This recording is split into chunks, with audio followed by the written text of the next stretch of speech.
Hello and welcome to my channel. In this part 2 video, I want to begin with two exciting projects I'm working on for my OSI Challenger 3. First, I'm currently building a new 510 CPU board. Very high quality reproduction bare printed circuit boards are available from Glitchworks on eBay. I purchased one of these boards about 5 years ago.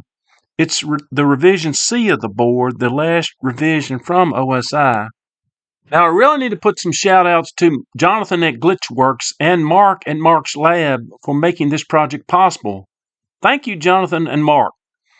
I had originally planned to build it as close as possible to how OSI built them 45 years ago, using only 7400 series TTL ICs wherever possible. So I began obtaining some of the needed ICs from eBay, buying only new old stock if I could find them. And at that time, I started a spreadsheet to track those purchases. And then, life happens and priorities shifted, so the build got put onto the back burner, so to speak. Then fast forward to the summer of 2025, where I decided to get back on this project and use new 74LS series logic ICs that can be easily obtained from companies like Mouser and DigiKey, instead of the old or new old stock 7400 series ICs. Doing that could potentially reduce troubleshooting and repair time per defective old ICs. The LS series should work perfectly fine in most places on the new 510 CPU board. It's only a few places where a pull-up resistor will need to be added at an LS input pin. So in 2025, I began ordering new 0.156-inch pitch connectors and the required 74LS series ICs from Mouser. Then I started mounting and soldering those components to the board. Here's a picture from around that time. This is mostly the CPU clock and baud rate generating circuits. You can also see the red and black wires that I temporarily soldered to the board so plus 5 volt power can be applied to test the clock and baud rate generation circuits. That large radial lead electrolytic cap by the two center backplane connectors is soldered in temporarily for that testing until I get an axial leaded cap for that spot. Here's a picture of the build taken in December 2025, and here's a picture from mid-January 2026. Progress is slow but steady. For now, I'm holding off on mounting any 6800 related parts, as I plan to test 6502 operation first, then Z80 operation. Parts specific to the 6800 can be easily added later. For the 6502 monitor ROM, I could have downloaded the binary file from Mark's website, but that would be too easy. I had saved the original 510 board's ROM code in the hexadecimal ASCII text file back in 2009 via a simple print command within the monitor. Old electronics guys like me enjoy a challenge sometimes, so I decided to write a program in Microsoft QuickBASIC to convert that hex ASCII text file to a binary file that I could use to burn an EEPROM. I've always loved QuickBASIC, and it had been many years since I'd written anything in it. Here's a few pictures of that program. It uses sequential file reads to input the ASCII characters and after conversions, sequential writes to save to the binary file. And here's a picture of my Willem PCB5E programmer that I'm using. I've written the binary file to several 2K by 8-bit EEPROMs. It's pictured here with a new old stock 52B13 EEPROM. I've programmed and successfully verified those type EEPROMs and some AT28C16 EEPROMs using this programmer. I found that the AT28C16 device selection within the PCB5 software works very good for both type devices. On the 510 board, the 6502 monitor ROM is mapped into the very top of the 6502 memory address space. And it's only 3 pages of code, where a page is, of course, 256 bytes. So that firmware code only occupies 3/8 of the 2K EEPROM. for a total of 768 bytes. The monitor code is located from address FD00 to address FFFF. Now, as a side note example, address decoding on the 510 board maps the 6850 serial I/O chip to a FC high address byte. Now, some of you may be wondering why in the world would someone want to build a brand new CPU board that was designed over 45 years ago? Well, for me, it's mainly two reasons. One, I've always loved designing, building, and repairing electronics projects, and especially digital electronics. And two, I'm thinking even though I'm pretty good at troubleshooting and repairing electronics, the original CPU board may not last much longer. It does have corrosion and oxidation in some areas, mainly due to how the computer was stored between 1989 and 2009. I may go into the details on that in a future video. Therefore, I need to have a backup CPU board, so to speak. I've even thought about building the new electronics for a whole new C3 system just for fun, and maybe even trying to overclock it by employing either 74F series ICs or 74S series ICs. Now that would be really cool to have a 510 CPU board clocked at like 10 megahertz, wouldn't it? I'll share more information about the progress on the 510 board build in a future video, probably part 3. Now for the second project I've been working on, it's a new RAM board.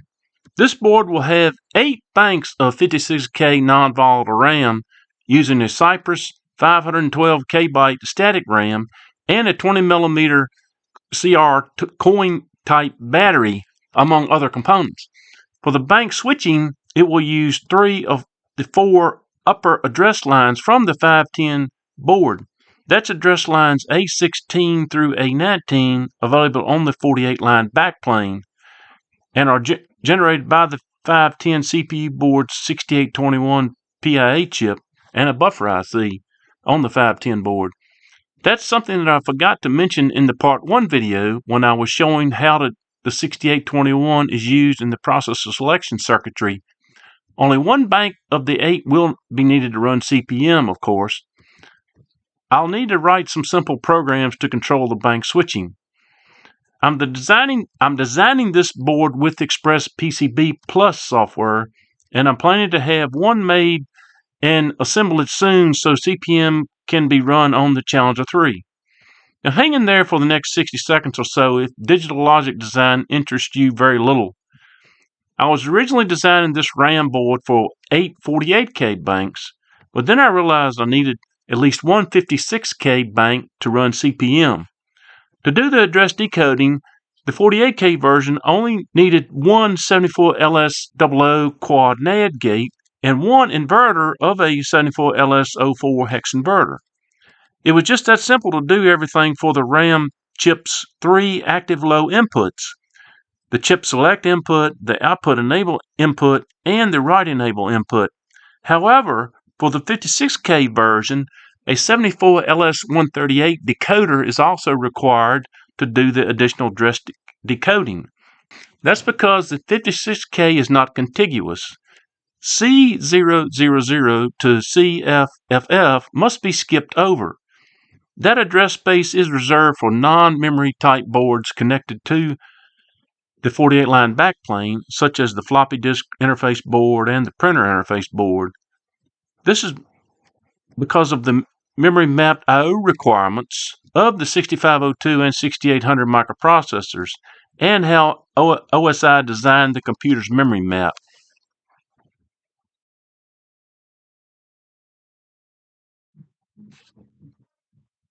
If you watched the part 1 video, you may remember that on the CPU board, I only had the 6502 operating. I can now happily report that I have all 3 microprocessors functioning very well. That's the 6502, the Z80, and the 6800, all working great.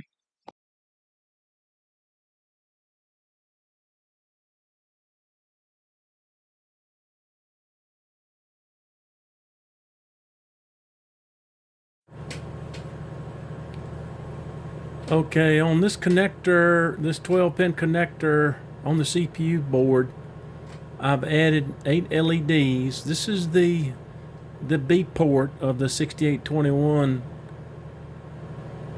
and I've got the 4 green LEDs as the high nibble, the 4 red LEDs are the low nibble. So the most significant bit is on the bottom of this byte, and the least significant bit is on top. And so I want to show you that I can, right now, if you remember from my part 1 video, the 6502 is running because the LED up on top there, that's the leftmost LED is on, and the so I'm going to reset the computer and I'll get the HD and M prompt. So I'm going to go into the monitor by typing a M, and the port number for that B port, it's at F702. So when I reset the computer, it initialized the registers in the 6821, and this particular, for some reason or another, it defaults to outputs. Probably I think the A and the B default to all the bits are output bits. 6821 allows you to individually program each bit as either an input or an output. You can look at the data sheet if you're interested in that. But anyway, all these are defaulting to outputs as far as I can tell. And so I'm going to use the monitor, the 6502 monitor, to load into those registers to turn LEDs on and off.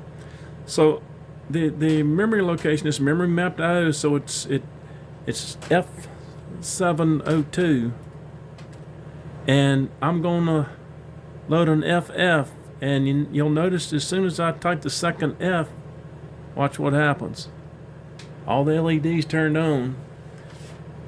So I need to do the R to return, and I can turn them all off by another load F702 is 00, turn them all off. So if you know your hexadecimal and binary, you know, I can load, I need to make sure I do the return. I can load a value of AA, so every other bit is turned on with starting with the most significant bit on the bottom is turned on, and then every other bit is turned on, and the least significant bit is off with the AA. So now I'll load if you know your hexadecimal and binary conversion, I'll load a F702 by 5, and now it turns the opposite bits on, every other bit on, starting with the second most significant bit. Here again, the high nibble is in the green. The green LEDs are the high nibble, the red LEDs are the low nibble. And so that's the basics of what I'm doing with the LEDs.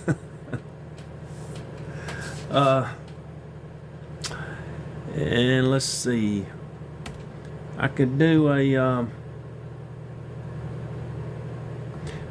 load F702 with 80, and you'll see the most significant bit is on.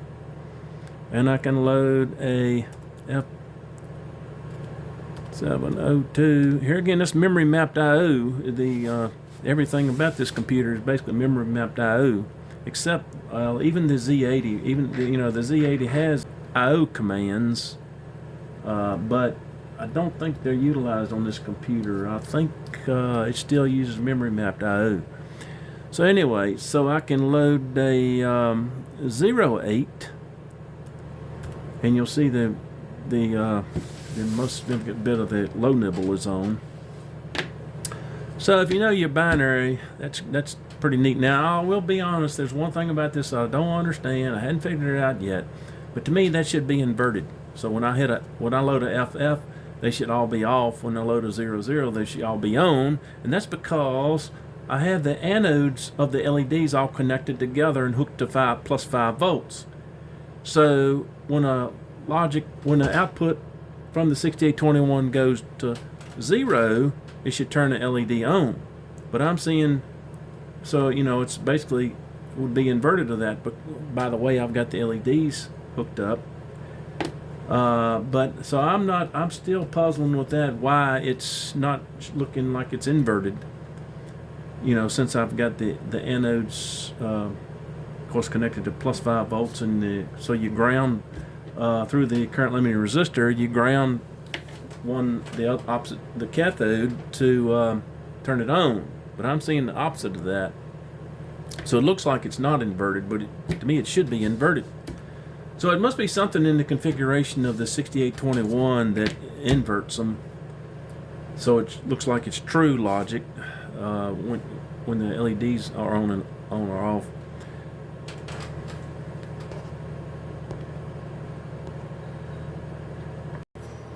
So now I'm going to boot up this 65D disk and show you a program that I wrote recently.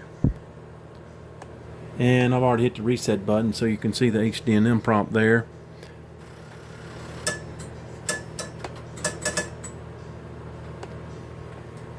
So you notice here I've added, this is ran the BExec program, and I've added this 6800 right here. I'll show you that in a little bit, but I'm going to go and do an unlock and run directory.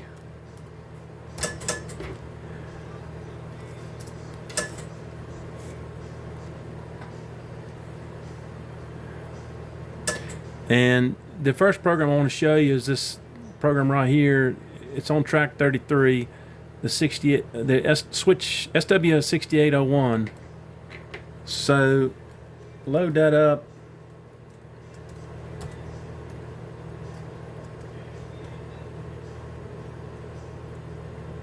And I could just, instead of saying SW6801, I could just put a 33 because it's smart enough to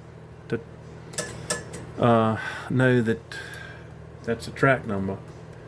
So I'll show you this simple little program. And basically what it does is prompts you to, if you want to switch over to the 6800. And so if you enter a Y, it goes to this subroutine. I really didn't need to write that, make it as a subroutine, but you'll see later why I did that maybe. But so if you don't hit a Y, any other character other than just a Y, it'll no switch occurs, still in BASIC, and it stops at line 2050. If you do type a Y, it comes in here to this subroutine, which, like I say, it really doesn't need to be a subroutine, but and it pokes these values to switch it, which are these memory mapped O locations are the 6821's B port, the 63.232 and 63.233 decimal are the B port in the B port registers in the 6821. So this is the values that you need to poke at these locations to switch it over to the 6800. Of course, this program will be running on the 6502 Microsoft BASIC. So I'm going to run it, and of course I'm going to hit a Y, and let's see, let me get it on the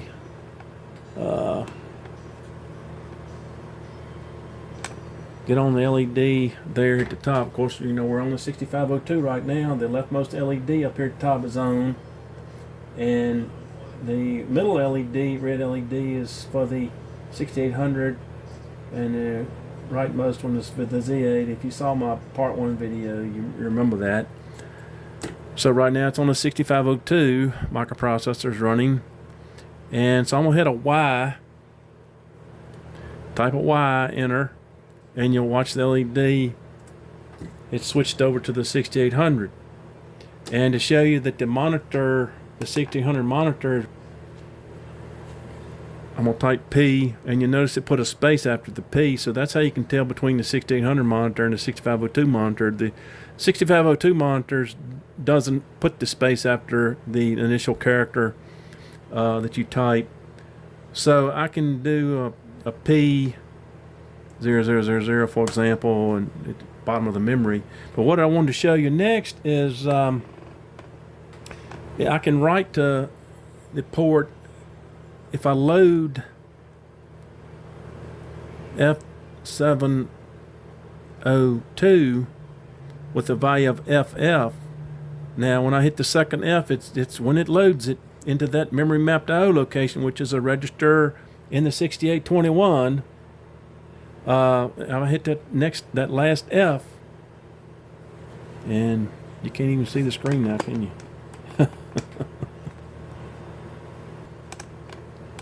So I've typed a load F702 and that memory location with the value of F, and as soon as I hit a F, you'll see the LEDs come on when it wrote to that register in the 6821. So now I type R to stop that, and I can load that same memory location or same register with a 00, and you'll see the LEDs go off. So I can load, I can do another load F702 with, let's say 8F, and you'll see the high nibble is at the bottom, most significant bit is at the bottom, and the least significant bit is at the top. So the high nibble is the green LEDs, and the low nibble are the red LEDs. So that's an 8F hexadecimal, and that's the binary equivalent, of course. So I could load I can load F702 with, if you know your hexadecimal and binary, AA be every other bit on, starting with the most significant bit. And if I load F702 with 55, that's every other bit on, starting with the second most significant bit. So you saw that change as I go from load F702 with AA. So that's the most significant bit is on. That's the one at the bottom, LED at the bottom. Every other one is on after that. So that's pretty cool, I think. And so now I'm going to show you a machine code program that can write to that very quickly. Write to that port very quickly. So here is the 6800 program that I wrote, and I want to show you operating or running. It writes to the 6821's port B and the 6850 serial port, which of course, writing to the serial port was going, we'll just see that on the Terra term. And the 6821B port, we're going to see that on the LEDs. It begins at memory location 0200 hexadecimal. And notice I'm using the A and the B accumulators of the 6800.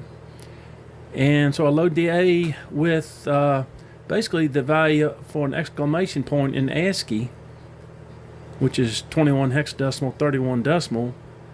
Of course, that's basically really the first printable ASCII character if you don't consider a space. So I basically write the that value into the A register, and I've got two loops. The inner loop is just a delay. The L2 is just a delay. So then at the beginning of the main loop, I write to the 6821 port B. That's it, located at F702 in memory mapped IO, F702 at 6821. So that's going to write the equivalent bit value, and we'll see that on the LEDs. And then I go through it. I load the B register with FF, and then I'll do some no ops and decrement the B register and branch if it's not 0 back to L2. So that's just a little delay loop there. And then after the delay, I jump to the subroutine in the monitor ROM, the 6800 monitor ROM. That subroutine to output the ASCII character that's in the accumulator A to the 6850, so we can to output it on the serial port basically. Then I increment to A and check to see if it compare A to this immediate value of 7A, which is basically the decimal. It's a ASCII Z, lowercase z. So which here's the value in hex and the value in decimal. So, and if it's a Z, it's going to fall out. If it's not a Z, I'm going to jump back up here and load that new value because I incremented it here. I'm going to load that new value or output it to the 6821's port B. So, I go through this loop approximately, let's see, it's around 92 times if you do the math, 122 minus 31. And then to go through all the printable ASCII characters if you don't consider extended ASCII. So, you know, the high bit is always low. And so then you have to push the accumulator to the stack, because this next routine that I'm calling in the ROM is the input character from the 6850 to the accumulator A. So I jump to that subroutine, and basically it's going to wait in that subroutine until you till it receives a character over the serial port. In other words, until I type a character in the tera term, and then it's going to come back from that subroutine after it receives a character, and I'm comparing it to immediate value of 53 hexadecimal, which is an ASCII S, and I'm just using that to stop it. So if I type an S, it's going to stop this. If I don't type an S, well, wait a minute. After I come back out of that subroutine, I have to pull the A back off the stack, and because I'm using that A as the main loop. And if it's no S received, then I basically start the program over again. I branch if it's not 0 to restart the program. And at the original where the 0200 hexadecimal memory address. And if I do type an S, if it's gonna jump to restart in the monitor, is what that jump does. Jumps back to the monitor if it gets if we type an S. And this byte here, probably the wait byte or whatever, probably really even isn't needed. But anyway, you notice that after I went through the assembler, the machine code that it generated is in lowercase. The alpha characters are in lowercase, so I had to convert those back to uppercase for the monitor.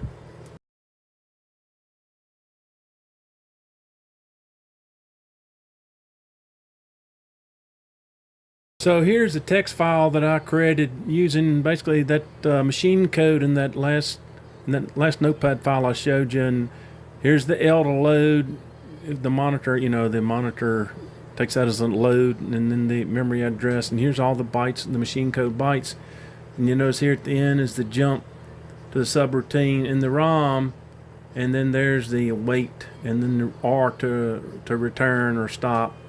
And then I'm initializing the program counter, and this is just the place in the per the monitor ROM that you have to do that at 1F2E, which is basically in the upper 7K of the memory, the RAM. And so I initialize the program counter to 0200, and then the stack. The next 2 bytes after this would be the initializing the stack, and then I return there. So I'm gonna, Here we got the, I loaded up running the 6800. The 6800 is now running. As you can see by the middle LED at the top there is lit, which is a 6800. And so, just to show you that the 6800 monitor is working, type of P, and then 0200. And you notice the 6800 monitor, it gives you space after the P. The 6502 monitor doesn't have a space after the P for print or dump or whatever. So I'm going to send that text file, which is right here, the hex in ASCII.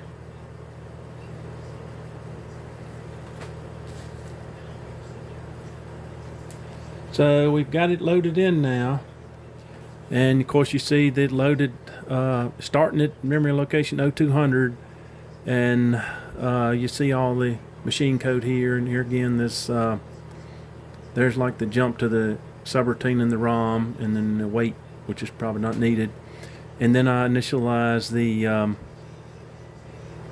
the program counter and the stack here. That's just a place in part of the monitor ROM where you have to put the program counter, and the stack would be the next byte over. So the stack would be at 0201. I'm sorry, 0202 would be the stack, and 0203. So now all I got to do is hit a G to execute that 6800 program. So, and just think about what's going to happen here. It's starting out at the exclamation point, which is a 21 hexadecimal.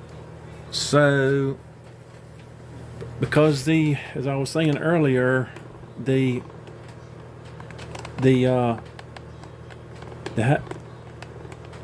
most significant bits at the bottom, least significant bits at the top.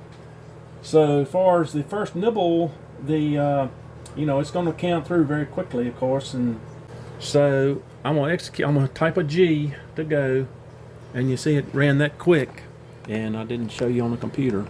I'm going to type any character other than S is going to just make it run again. So I'll type like an M, uppercase M, and you'll see the uppercase M right here because it echoes it. That ROM routine echoes it back out. What comes in echoes it back out. But you'll also see the LEDs count through again as it gives the equivalent ASCII value on the screen.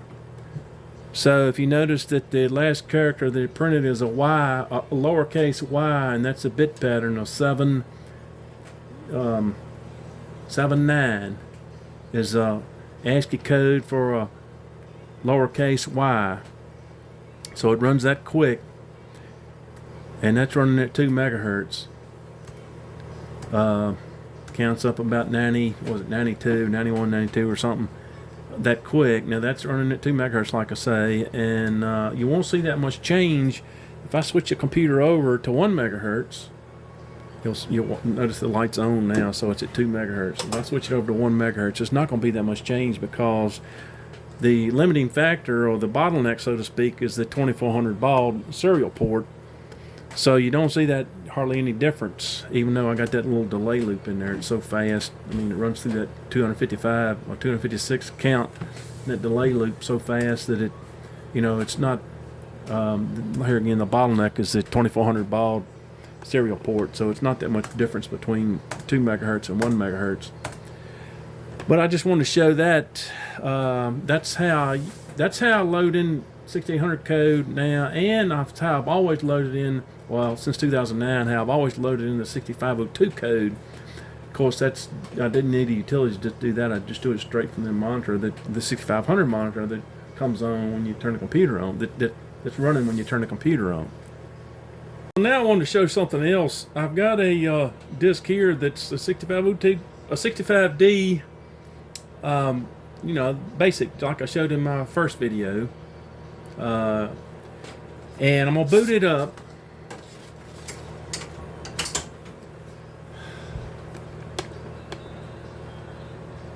hit the reset button. You see I got an HD and EPROM. So I'm gonna boot it up. And I added, if you watched my part 1 video, this wasn't on here. It's in the BExec program. I probably should have deleted the colors because that doesn't apply to this computer because it doesn't have the video card. But anyway, it's I added the 6800 to the BExec program, and what I did is I took that same code up here and I wrote a little basic program that loads it using the poke basic command. It loads this code into memory. Now I had to change it to B0000 because here is some of it would, if I put it here, it would interrupt. It would just override some of the basic functions and maybe the kernel too. And so of course I had to. So what I'm basically taking this same data here, the 6800 machine code, and I wrote a basic program to poke that into memory, and then switch over to the using more pokes to switch over to the 6800, and then all you got to do is type a G to run that program. So I want to show you the program first. So I want to unlock it, and then I'm gonna load up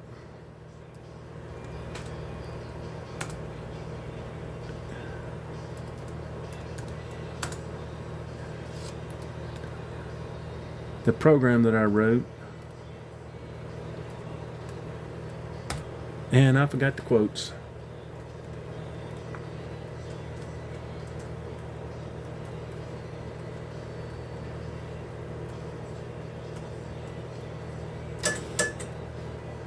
So I'm going to list the top of it, the top of the program. And let me zoom in here a little bit so you can see it better. And I put, this is how I used to do it many years ago with my Sinclair ZX81. You want to do machine code, that's the way they show you in the Sinclair book. You just put it in you put the hex values, the hex data values in a string, which is what I got here. Now I had to do because I couldn't go out any further here. You're limited to about 77 or 78 characters. And so I've just taken I initialized, I put most of it in this 110 statement, and then the 111 just adds this much to it. Here I'm initializing the address for the start of the program. The first address where the program starts is B000 hex, which is 45056 decimal, and so there I'm using the A1 as a counter, and then basically I got to convert all these ASCII these hex values in ASCII to the equivalent binary, 0 to 255 decimal before I poke it into memory, poke the value into memory. And so I took L is the length of the A string, is set to the length of the A string. Then I got a counter here to go for C counter to go from 1 to the length of the A string, step 2, because I got to step over every, step over the low nibble. So basically this counter here is doing the high nibbles. The C is the high nibbles, and you can see down here where I'm doing the low nibble. But anyway, so I use mid string to get the one character out of A string, and I put it in the end string, and then I go to a subroutine, which I'll show you later. Which brings back a value in X, the equivalent value. So for example, if it's if the character currently being read as a, like right here, then it would bring back the value in X would be a 10. And so once I go to that subroutine, come back, and then 16 times X would be the binary value here. And then so that's the high nibble. And then I do the low nibble basically the same way, except I'm grabbing using mid string to grab the next character right over to the right of the. I'm grabbing the low nibble right there, putting it in the end string, calling a subroutine. When it comes back from a subroutine, it just adds that X value to B to get the finalized binary value that needs to poke. So then I just poke at that address and that binary value. It'll be 0 to 255 decimal. Then I add 1 to the address counter, and I loop it back, to do the rest of the string, the A string. So that's the top of the program, most of it.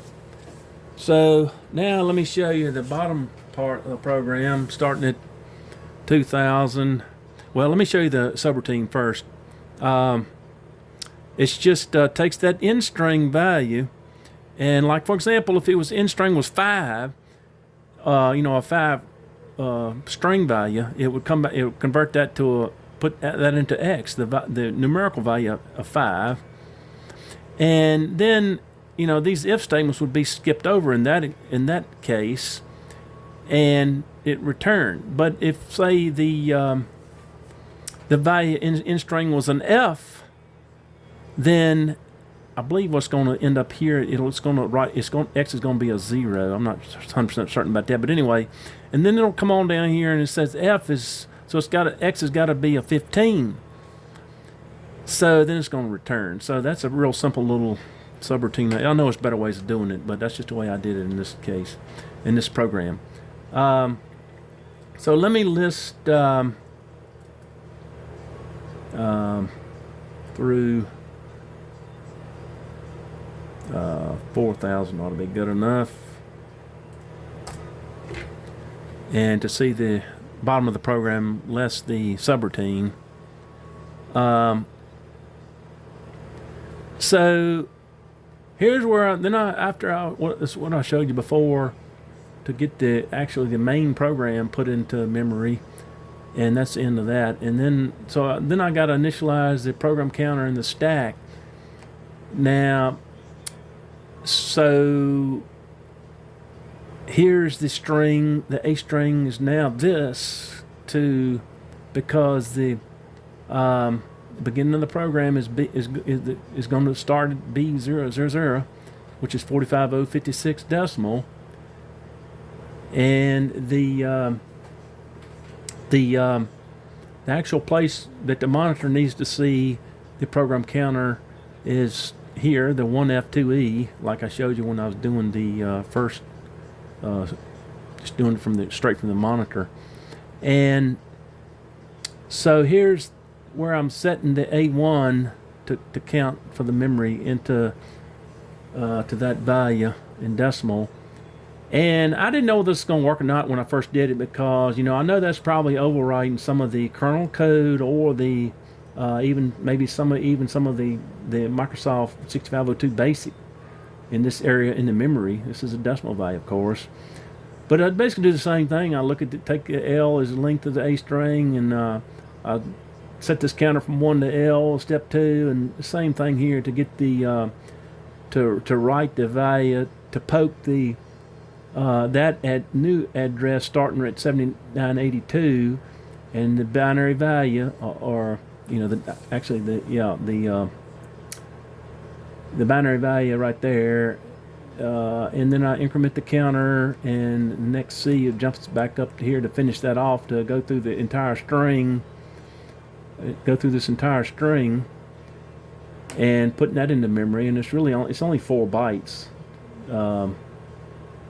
to put into memory, starting at this location, decimal. And so then after that's done, then to switch, to do the software switch part of the, to switch it from the 6502 to the 6800, here's the part of the basic program that does that. And look like I'm not. So we have to poke these values, and these are these memory mapped IO is the 6821s. Some of the 6821s registers, this 63233 and the 63232 are registers in the the memory mapped IO registers in the 6821 for the B port. So I'm loading these values into these locations, and when it hits this last one is when it switches over to the 6800, and then the 6800 monitor takes over, and so this program basically will be wiped out as soon as it switches over to the 6800. So I wanted to run that and show you, so you can see of course the 6502 is still operating. The leftmost LED is on. There's the middle LED and the Z8 for the 6800, and there's the rightmost LED for the Z80. So I'm going to run the program.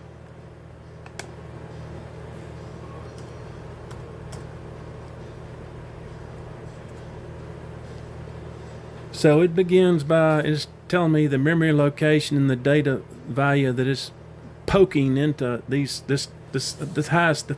This is the 4K, the highest 4K in the RAM. And so maybe you noticed where the LED over there switched, and when it executed this last poke statement. And sometimes it'll get a little garbage character right here, because I believe that's because when it reset, the 6850 for some reason or another just outputted a garbage character, and it does like a carriage return without a line feed, but in this case it didn't do that. It looked like it did 2 carriage returns. So anyway, so just to show you that the 1600 monitor is running now, I can do a P and then a B000, and there's the program. You can see the last few bytes where it jumps to. There's the jump subroutine, the 7E to the character, the code and the monitor code, and then there's a 3E, the very end of it, and all the rest of the stuff is just garbage that's in there to begin with.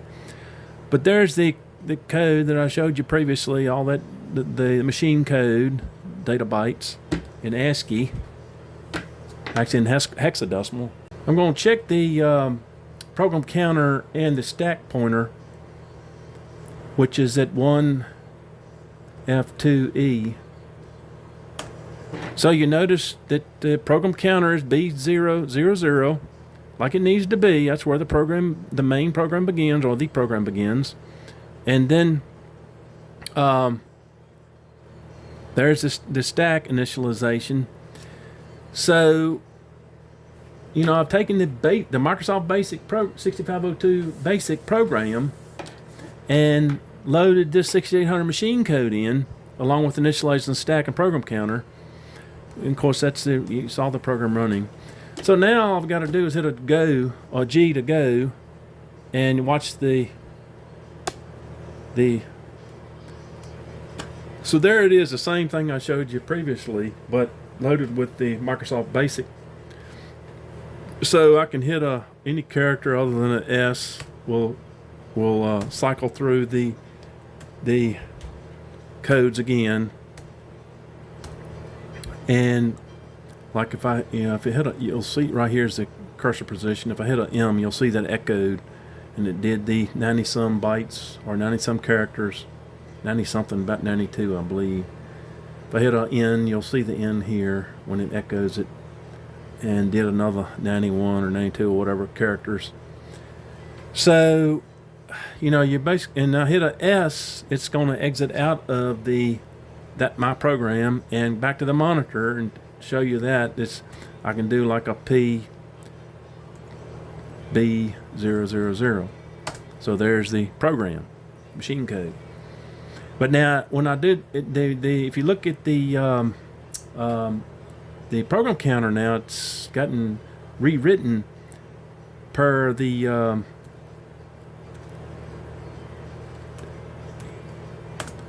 because the monitor, apparently when you came back into the monitor, it had to reinitialize the program counter. But here's the stack pointers, the same, it hadn't changed. Anyway, I thought that was pretty neat how I was able to take a basic program or using BASIC and load that 6800 machine code in like I used to do like 40 years ago on my ZX81, same basic method. And it works. And the only thing I was a little concerned about doing this was when I initialized the program counter and the stack, was that going to really foul up the BASIC or the kernel or the BASIC interpreter? But it doesn't. At least if it does, it's not enough to where it's going to bother this program, the basic program. And of course, at the very end of the basic program, it switches over to the 6800 anyway. So after that, BASIC is basically is gone out of the, or cannot be rerun without reinitializing it. Anyway, I thought that was pretty neat. So I've recently purchased these 2 boxes of 8-inch floppy disks off of eBay, and they were both sealed in the original shrink wrap when I received them. This one still is. I broke the seal on this one. Didn't think to take a picture of it before I broke the seal. But anyway, they're both boxes of the single-sided double density soft sectored 8-inch floppies, and I'm pretty sure these are very high quality floppies, and they're probably do me some real good, probably function really good. And I've used 2 out of this box here so far, no problems with them. But it is hard to believe that here we are. It probably has been 35-40 years since any company has made 8-inch floppy disks, but you can still purchase them off of eBay. And even more amazing is that I can find the single-sided double density. Most out there are the double-sided double density, but I was, I guess in a way you could say I got lucky and I found these. Now I'm paying about $10 a piece. Time you include shipping and everything, they're about $10 a piece, $9 or $10 a piece on average, which really, get down to it, is not that bad for guys like me that want to fool around with these old computers. So now I wanted to show how to copy a 65D floppy disk. And so I have this source disk here labeled with the general use, and my blank floppy is here. So I want to show you on the source disk, I've removed the Write Protect label that covers the Write Protect notch. So it's write protected right now with the label, with no label where the light can shine through. It's write protected. And on my destination disk, or my new disk, I put the Write Protect sticker, the sticker over top of the notch, so the light can't shine through. So it's write enabled. It can be written to. And so now I'm gonna need to boot up this disk. So I'm gonna boot it up. What's from the A drive? Hit the reset button, get the HD and EPROM, and hit the D to boot it up. And you may notice this 6800 on the menu here. I'll talk about that later if I haven't already in the video. And I'm gonna go. So now I'm going to go on and do an unlock. And we're in basic now. The immediate mode of the Microsoft Basic. Then to show that, I'll just do like a print 3 plus 9. So that shows you that the basic interpreter is still working. But we need to format the disk. We have to format it first before we do the copy. Format the the new floppy disk. So I need to exit to the kernel by typing exit. And so now we're in the kernel. We've got the A asterisk prompt. The A just means we're logged to the A floppy drive. And the it's the init for initialize, int for initialize is the command that you need to run to format a disk. And now here you want to make sure you pop out the floppy, because I have had trouble where even though it's write protected because the notch is uncovered, I have had where it will format. It formatted anyway, and I'm not sure whether that's a little bug in the hardware. I don't think it is, but because that the optical sensor is working properly, at least most of the time. So here's my blank floppy. So I've got the label over the notch, so it can be written to. So I'm gonna put that in the A drive and answer yes to the.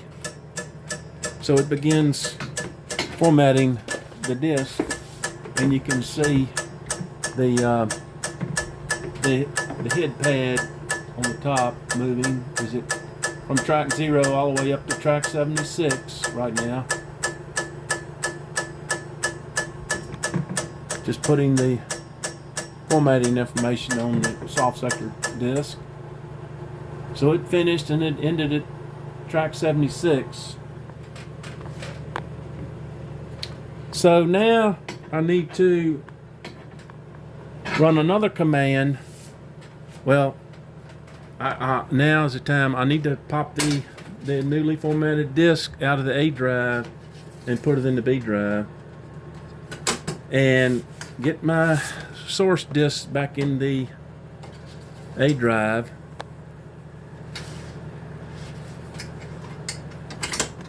And there's another command. It's a call, is what they call it in the manual, and you can abbreviate that just CA. And it needs to load into 0200. At least that's what they give you in the manual. You can probably load it into other places too, but this is how they show you to do it in the manual. And then the syntax is you need an equal sign.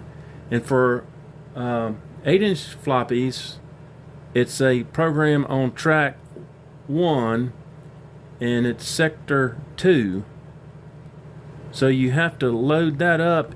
So I'm loading this program in that's on track 1 sector 2 into memory location starting at 0200. What this command will do. So it did it that quick. So now you just have to execute the program with a go statement, and brings up this menu here. So I don't think I've ever used that option 2, but anyway, the option 1, I just hit 1 to do the copy, and it asks you for the source or from drive A to drive B, and it wants you to know the track number. You know, you could do a partial copy, I guess, but I've always done just 0 to 76. And then it asks you if you're ready, and so I'll reply yes to that. So here again, I've got the source disk in the A drive, in the newly formatted disk in the B drive. So I'm gonna hit Y for yes, and it begins the copy.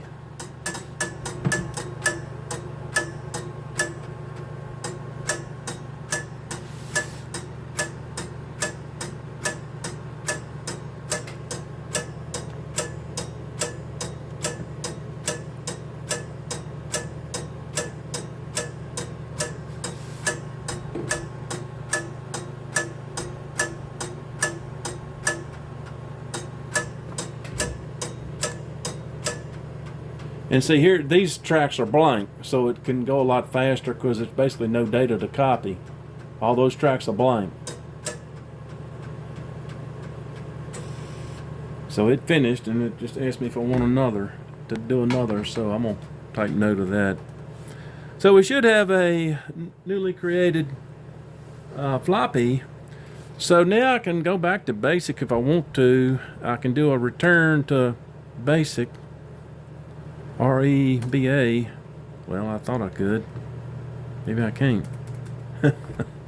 Anyway, so let me pop the source disk out, and I'll pop the newly created disk in the A drive, and let's see if we can boot up with it. So I'm gonna hit the reset button. So now I'm back to the HDNM prompt. So I'll hit a D. So it booted up, so it looks good. Newly created 8-inch floppy disk with the 65D software on it. And so let's do a run a directory. Oh.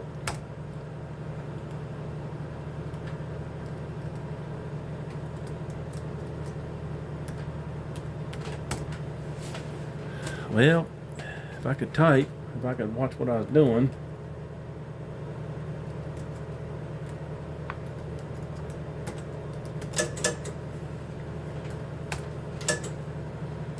So there's the same directory that was on the source disk. And some of these programs, if I haven't already talked about them in this video, I'm going to talk about them later. Show you some examples there. Here's the printer interface board. I'm getting ready to put it back in the computer for the first time in many years.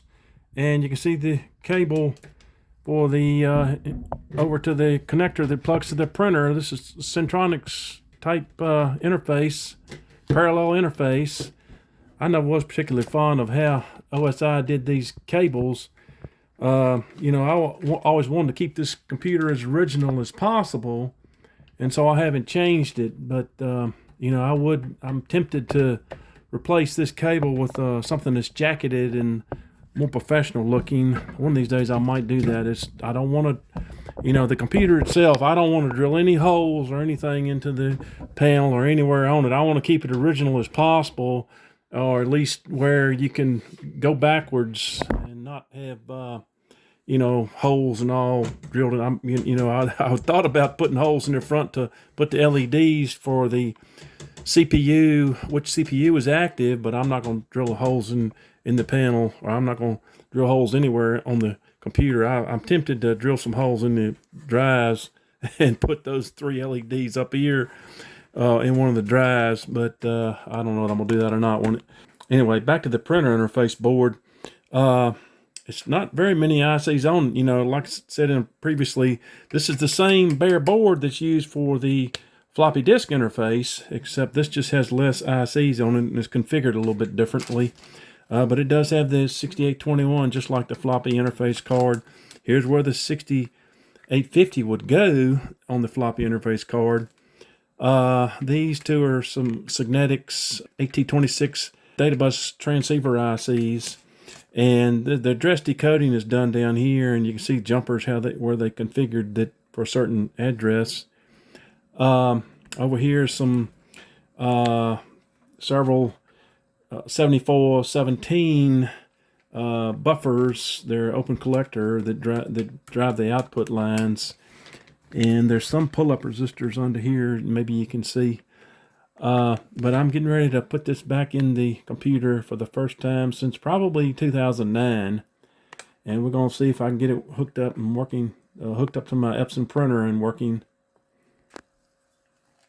And here's a close-up of the how they configure the address decoding ICs.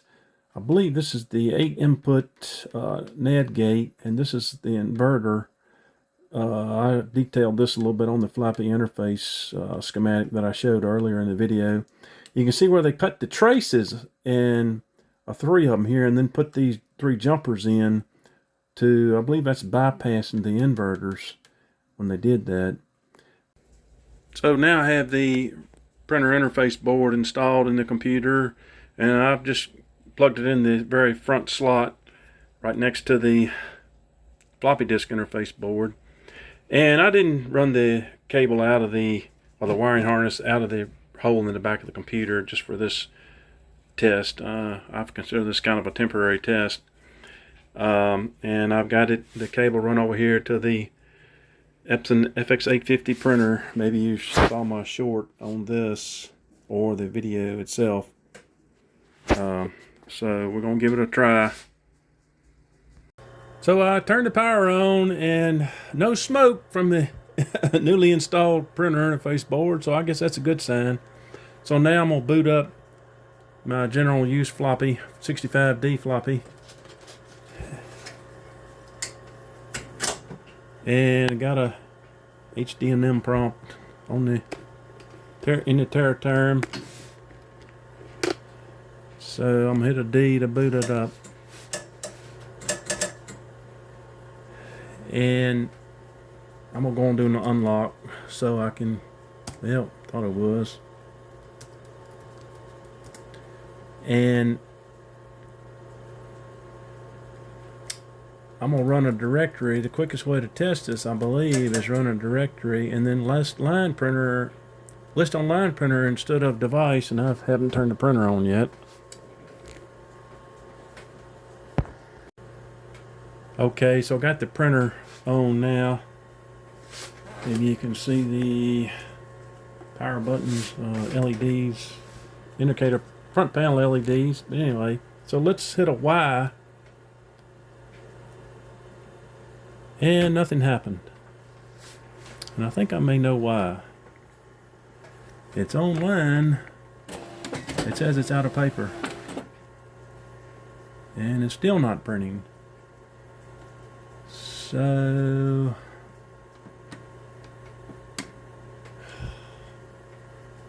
I think I may know why now. I need to, this printer has the serial interface board, and I think I've got to switch it from the serial interface to the parallel interface, and I haven't done that yet. So stand by. So I've turned the printer off and removed this cover to access the optional serial interface board, which was the Epson, what is it, 8143, the Epson 8143 serial interface board. And you can see the dip switch right here that it's labeled, the one closest to us is labeled P/S. So that's switched between serial and parallel, and it was over to the left, I'm sorry, to the right, so I switched it to the left. So that should switch it to parallel, the parallel interface, and I'll show you the two connectors on the back. Of course, the parallel interface is on the bottom, the RS-232 serial interface is on top. So let me turn the printer back on and see if it starts printing.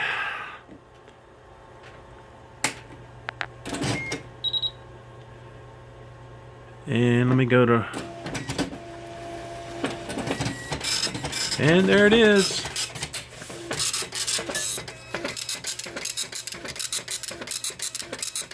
Now it's looks like it's adding an extra line feed. I'm not sure why it's doing that, but it shouldn't be putting those extra line feeds in there. But I mean, making good progress. First time this has printed anything in years and years. So let's try list. I'm not even sure whether that's a good command in OS65D. But we're going to find out. Nope. So I don't know what the command is in OS65D. Let me look it up in the book. Alright, according to the OS65D book, the printer is output device number 4. So the syntax to list out the program is list #4. That should list the program, and it does. Of course, this is the directory program that's still in memory. And like I say, it's adding an extra line feed in there. I need to figure out what that is, what's causing that problem. Got a feeling it's something with the printer. Just maybe another dip switch I got to flip to get rid of that extra line feed at the end of every line. But that's the OS65D directory program. Printed that on about a 40-year-old Epson FX-850 printer. Great printers. I love this thing. Well, this part 2 video has become rather long, so I'm going to wrap it up now. In the future part 3, I'm planning to give an update on the new 510 board build and the new RAM board design and build. Also, I may show some 65U operations. I hope you've enjoyed my OSI Challenge of 3 videos. Thanks for watching.